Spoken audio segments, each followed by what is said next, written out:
Oke, baiklah. Selamat datang di perkuliahan matematika atau perkuliahan kalkulus. Kita pertemuan kali ini akan membahas beberapa subbab pembahasan. Yang pertama adalah tentang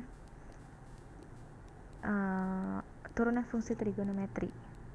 Jadi kalau sebelumnya kita sudah membahas beberapa aturan-aturan dalam turunan, nah sekarang kita akan bahas masuk ke turunan fungsi trigonometri. Di sini ada teoremanya. Langsung saja teoremanya mengatakan bahwa kalau kita punya fungsi fx yang sama dengan sin x, kemudian gx sama dengan cos x, maka keduanya itu punya turunan. Dan turunannya adalah kalau turunan sin itu cos, turunan cos itu min sin. Oke, pembuktiannya, jadi pembuktiannya sama seperti perkuliahan yang sebelumnya, yaitu menggunakan definisi. Jadi menggunakan definisi limit h menuju 0 sin x plus h min sin x per h. Kemudian ini sifat sin, maka kita dapat kalau sin sejumlahan jadinya sin x cos h ditambah cos x sin h dikurang sin x dari sini ya. Oke, kemudian ini kita ubah bentuknya saja menjadi min sin x, ini dapatnya dari sini 1 min cos h, karena nanti kalau ini dikalikan ini nanti ketemu ini, jadi silahkan dicoba ya. Kemudian cos x sin h per h dapatnya dari sini. Nah, kemudian dengan menggunakan sifat limit, maka kita bisa dapat min sin x dikali limit h menuju 0 1 min cos h per h dan ditambah cos x limit h menuju 0 sin h per h. Oke, ini hasilnya adalah 0. Dapatnya dari mana? Diingat kembali nanti materi tentang limit ya, limit trigonometri. Ini hasilnya adalah 0, tidak akan diulang kembali. Kemudian ini hasilnya adalah 1. Nah, jadi min sin x dikali 0 ditambah cos x kali 1, maka sisanya adalah cos x. Sehingga benar bahwa turunan sin adalah cos. Kemudian kita buktikan turunan cos. Apakah turunan cos sama dengan min sin? Nah, maka kita gunakan cara yang sama, yaitu menggunakan definisi limit cos x cos h min sin x sin h min cos x ya, dari sifat cos. Kalau sin tadi sin cos cosin, kalau misalnya cos dia cos cos sin sin, ini minus. Kemudian dengan cara yang sama kita ubah bentuknya menjadi bentuk min cos x 1 min cos h per h sin x sin h per h.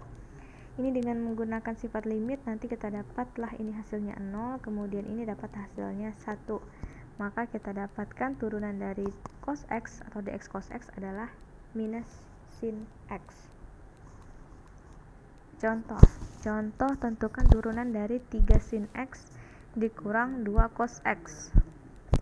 Oke, yang pertama kita gunakan dulu aturan selisih. Jadi kita pisahkan aturan selisih, kemudian perkalian dengan konstanta ya. Jadi ini, kalau di sini langsung saja ditulis. Sebenarnya di sini sama dengan dx 3 sin x dikurang dx 2 cos x gitu ya. Kemudian 3 sin x nanti 3 menggunakan aturan perkalian konstanta, jadi dapatnya 3 dx sin x, ini juga seperti ini. Oke, turunan dari sin x kita sudah dapat bahwa turunannya ada cos, turunan cos adalah min sin, makanya tandanya minus jadi positif. Sehingga turunan dari 3 sin x min 2 cos x adalah 3 cos x plus 2 sin x. Seperti itu. Contoh yang berikutnya adalah tentukan dx x kuadrat sin x. Maka ini kita menggunakan pertama, caranya adalah menggunakan perkalian ya. Jadi ingat nggak bisa langsung, jadi perkalian. Silahkan dimisalkan fx nya misalkan x kuadrat, kemudian f aksen x nya itu adalah 2x, kemudian gx nya itu adalah sin x, maka g aksen x nya adalah turunan sin adalah cos x. Maka menggunakan aturan turunan berarti nanti dx nya, dx dari fx gx itu adalah f aksen x gx ditambah fx g aksen x gitu ya. F aksen x nya nanti 2x, ini Gx nya adalah sin X, ini ditambah fx, fx nya x kuadrat, Gx dan x nya adalah cos X, sehingga didapat hasilnya turunan dari x kuadrat sin X adalah x kuadrat cos X ditambah 2x sin X. Jadi tidak bisa secara langsung dicari ya, nggak bisa langsung 2x cos X gitu, tapi ingat ada aturan-aturan yang sudah kita pelajari sebelumnya. Kemudian sehingga nanti secara lebih detail lagi tentang trigonometri bisa dibuktikan juga bahwa turunan dari tangan itu secant kuadrat, turunan secant X itu secant X tan X, turunan kotangan itu min cosecant kuadrat, turunan cosecant itu min cosecant kotangan. Seperti itu. Oke. Untuk trigonometri saya kira kita tidak terlalu detail membahasnya, nanti kita akan lanjut ke materi pokok bahasan yang berikutnya, yaitu aturan rantai. Aturan rantai munculnya dari mana? Sebenarnya munculnya di latar belakangi katakan misalnya ada fungsi fx sama dengan x plus 2 dikuadratkan, kemudian diminta mencari fx dan x. Oke, ini dengan mudah kita bisa selesaikan dulu yang ini, jadinya x tambah 2 dikali x tambah 2, sehingga kita dapat hasilnya x kuadrat plus 4x plus 4. Oke, itu masih dan turunannya bisa kita cari ya, jadi 2x plus 4. Ini masih bisa diakomodir. Nah, kasusnya adalah kenapa butuh aturan rantai ketika pangkatnya ini sangat tinggi. Misalnya, ini kan berarti pangkat 60, berarti kita mengalihkan suku ini sebanyak 60 kali. Sehingga tidak mungkin rasanya mungkin saja tapi tidak mungkin rasanya untuk dikerjakan untuk mengalihkannya sebanyak 60 kali, sehingga muncullah aturan rantai. Nah, setelah belajar aturan rantai nanti maka kita dapat hasilnya seperti ini. Nah, teoremanya di sini dikatakan misalkan Y sama dengan FU, ini bukan ya, dan GU jika G memiliki turunan di X dan F memiliki turunan di U GX, maka fungsi komposisi F komposisi G itu didefinisikan seperti ini. Ingat ya, fungsi komposisi memiliki turunan di X juga. Jadi kalau punya F punya turunan, G punya turunan, maka F komposisi G juga punya turunan, dan turunannya adalah F aksen GX, G aksen X. Ini kelihatannya agak rumit, tapi sebenarnya nanti kalau sudah masuk ke contohnya dia agak lebih mudah. Jadi dy dx nya adalah dy per du dikali du per dx. Ini yang namanya aturan rantainya, di sini ya rantainya. Oke, kita langsung saja ke contohnya ya. Contohnya di sini misal jika Y sama dengan 2x kuadrat min 4x plus 1 pangkat 60, tentukan dxy, berarti tentukan turunan dari si Y.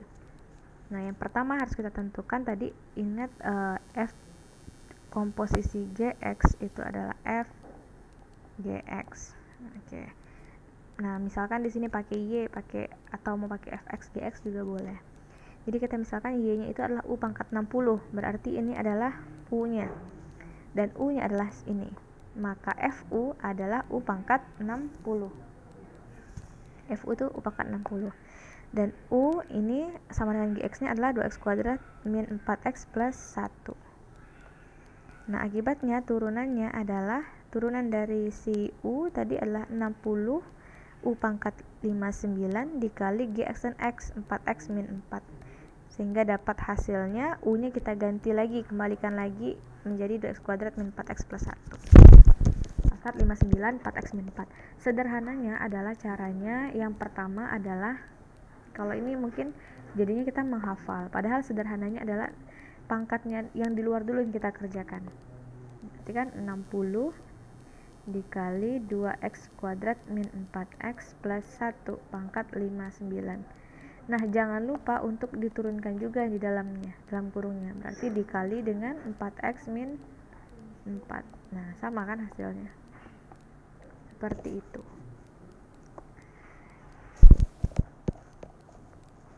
Oke, contohnya, contoh di sini misalkan kita punya Y sama dengan 1 per 2x pangkat 5 min 7 pangkat 3. Tentukan dy per dx nya, atau turunannya dan turunan dari Y. Nah, kita misalkan saja pangkatnya besar tadi sebagai U, nanti U-nya berarti 2x pangkat 5 min 7, kemudian Y-nya karena ini sudah U, maka jadinya 1 per U pangkat 3 atau U pangkat min 3. Nah, turunannya adalah berarti dy per du, ini kita turunkan, jadinya min 3 U pangkat min 4. Du per dx nya adalah 10x pangkat 4. U-nya kemudian kita ganti menjadi permisalan di awal. Maka dapatlah turunannya adalah min 30x pangkat 4 per 2x pangkat 5 min 7 dipangkatkan 4. Oke, berikutnya misalkan fx di sini adalah 2x pangkat 3 min 4x pangkat 2 tambah 7x dikurang 8. Nah, yang sudah kita pelajari dari awal tentang materi turunan adalah kita hanya membahas turunan pertamanya. Turunan pertamanya seperti ini, 6x kuadrat min 8x plus 7. Nah, ada yang namanya turunan kedua. Turunan kedua adalah turunan pertama yang kita turunkan lagi. Artinya dari 6x kuadrat min 8x plus 7 kita turunkan lagi, dapatlah hasilnya 12x min 8. Ada lagi turunan ketiga, sisanya 12. Ada lagi turunan keempat 0. Ada lagi turunan kelima sampai turunan ke n. Nanti bentuk umumnya adalah turunan ke n-nya adalah 0. Nah, ini sebenarnya kita sudah masuk ke turunan tingkat tinggi tadi ya, ada pertama, kedua, ketiga sampai ke n dengan notasinya yang berbeda-beda tergantung nanti kebutuhannya menuliskannya dalam bentuk notasi apa. Notasi F seperti ini kah, Y kah, atau D, atau pakai notasi Leibniz. Itu nanti tergantung lagi.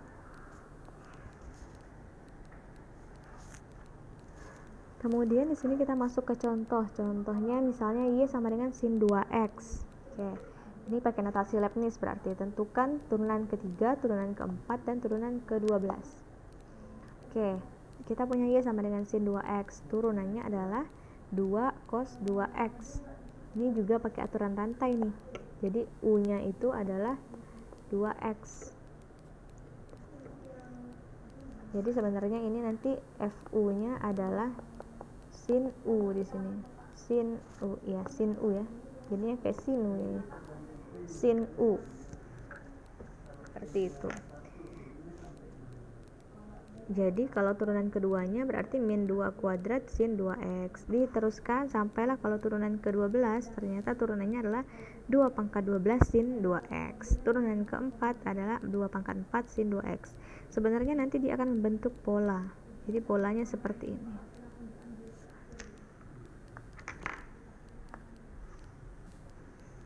Oke, berikutnya, jadi kita sudah masuk tadi ke turunan trigonometri, aturan rantai, kemudian ini adalah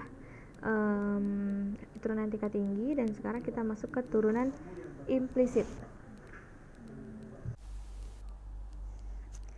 Oke, misalkan Y pangkat 3 tambah 7Y sama dengan X pangkat 3, maka tentukan turunan dari Y. Nah, perhatikan biasanya ketika kita ketemu dengan suatu fungsi untuk mencari turunannya, maka soalnya itu biasanya lebih mudah. Misalnya Y sama dengan 4x kuadrat, maka langsung aja kita dapat Y aksen sama dengan 8x.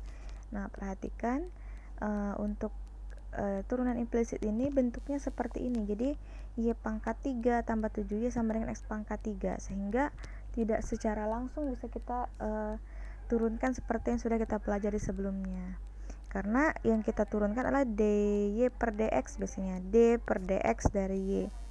Jadi turunan dari y nya terhadap x gitu. Makanya ini, atau bisa juga tulis dy dx seperti ini. Nah, kalau bentuknya seperti ini maka langsung kita turunkan. Tapi kalau bentuknya seperti ini, ada beberapa hal yang harus kita perhatikan dulu. Yang pertama, untuk soal seperti ini maka kita bisa terapkan aturan rantai. Aturan rantai, maka di sini setiap suku kita turunkan terhadap x dulu. Jadi ddx dari y pangkat 3, kemudian ddx dari 7y, kemudian sama dengan ddx dari x pangkat 3.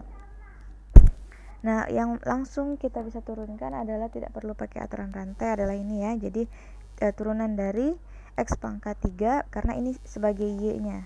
Turunan dari y sama dengan x pangkat 3 adalah 3x kuadrat. Kemudian untuk suku yang sebelah kirinya, maka kita punya ddx dari y pangkat 3 dan ditambah dengan ddx dari 7y. Nah, dengan hal inilah kita terapkan yang tadi yang sudah kita pelajari juga, yang namanya aturan rantai, sehingga kita bisa dapatkan turunannya adalah untuk y pangkat 3, turunannya adalah 3y kuadrat dy dx, kemudian ddx dari 7y adalah 7 dy per dx. Kemudian kita kumpulkan dy per dx nya menggunakan sifat ini aljabar dari matematika, maka kita dapat 3y kuadrat ditambah 7 sama dengan 3x kuadrat. Kemudian kita dapat hasilnya dy per dx adalah 3x kuadrat dibagi 3y kuadrat ditambah 7. Lebih lanjut, misalnya permintaan soalnya untuk pada titik 2,1 maka berapa turunannya? Maka kita langsung bisa substitusikan saja, x nya sama dengan 2, y nya sama dengan 1, sehingga kita dapat dy dx nya adalah 6/5, seperti itu. Nah, kemudian contoh berikutnya di sini tentukan dy dx jika 4x kuadrat y min 3y sama dengan x pangkat 3 min 1. Nah, ini ada dua metode yang bisa digunakan. Metode yang pertama, kita ubah bentuknya menjadi bentuk y sama dengan, istilahnya. Jadi sama dengan yang sudah kita pelajari sebelumnya. Kita perlu olah dulu sedikit, baru kita dapatkan persamaan y-nya dalam persamaan y dalam x-nya. Maka kita dapat seperti ini, sehingga kita bisa terapkan aturan pembagian. Jadi ingat aturan pembagian yang u aksen v min uv aksen per v kuadrat. Nah, kita terapkan, dapatlah hasil seperti ini, sehingga dy per dx nya adalah kita dapat bentuknya seperti ini. Nah, yang berbeda metode kedua adalah tadi tidak kita ubah lagi bentuknya menjadi bentuk y sama dengan ya. Jadi kita bisa dapatkan hasilnya adalah nih, setiap suku kita turunkan, jadi sama seperti tadi. Jadi ddx dari 4x kuadrat y min ddx dari 3y sama dengan ddx dari x pangkat 3 dikurang ddx dari 1. Oke, yang sebelah kanan ini yang lebih gampang dulu kita turunkan. Maka di sini turunan ini adalah 3x pangkat 2 min turunan 1 adalah 0. Nah, kemudian yang masih ada variabel-variabel y-nya, maka kita gunakan saja pakai aturan perkalian. Pakai aturan perkalian juga bisa dilakukan. Jadi 4x kuadrat dikali turunan y u aksen v plus uv aksen ya, kemudian y dikali turunan dari 4x kuadrat dikurang dengan cara yang sama, dan untuk 3y juga dilakukan seperti itu, sehingga kita dapat hasilnya nanti dengan cara yang sama dengan contoh yang di awal. Kita dapat dy per dx nya adalah seperti ini. Nah, berikutnya kita perhatikan tadi soalnya sama tapi metode pengerjaannya berbeda. Nah, untuk metode 1 hasilnya yang kita peroleh adalah 4x pangkat 4 min 9x kuadrat ditambah 8x dibagi dengan 4x kuadrat min 3 dipangkatkan 2. Sedangkan di metode 2 yang kita peroleh adalah 3x kuadrat min 8xy per 4x kuadrat min 3. Ternyata hasilnya berbeda. Nah, ternyata kalau kita lihat untuk metode 1 hasilnya semuanya adalah sudah dalam bentuk x. Sedangkan yang kedua hasilnya masih ada memuat variabel y.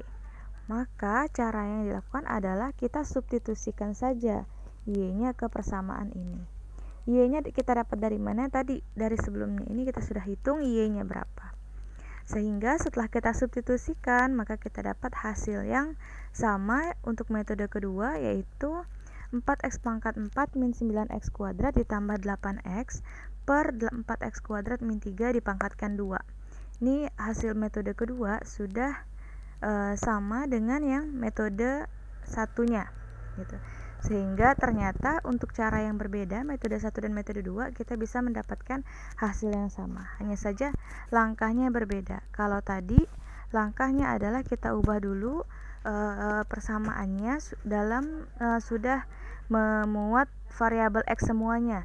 Jadi kalau yang ini metode kedua ini hasilnya masih memuat variabel y, kemudian kita substitusikan. Seperti itu. Nah, untuk cara yang mana silahkan dipilih cara yang mana yang lebih mudah. Terkadang ada soal yang kita tidak bisa bentuk seperti ini. Terkadang kita harus menggunakan cara metode 2 gitu. Ketika kita tidak bisa ubah menjadi persamaan Y sama dengan gitu. Y sama dengan apa gitu. Jadi tergantung juga dengan kondisinya masing-masing. Nah, untuk materi turunan implisit ini contoh-contoh soalnya banyak sekali. Silahkan teman-teman harus pelajari dulu, kemudian cari contoh-contoh soalnya, kerjakan supaya lebih gampang gitu ya, bukan lebih gampang ya, supaya lebih terbiasa. Dan juga begitu juga untuk contoh-contoh turunan untuk materi-materi yang sebelumnya sudah kita pelajari. Oke, mungkin sekian yang bisa disampaikan terkait materi ini. Silahkan dipelajari dan dicoba. Terima kasih.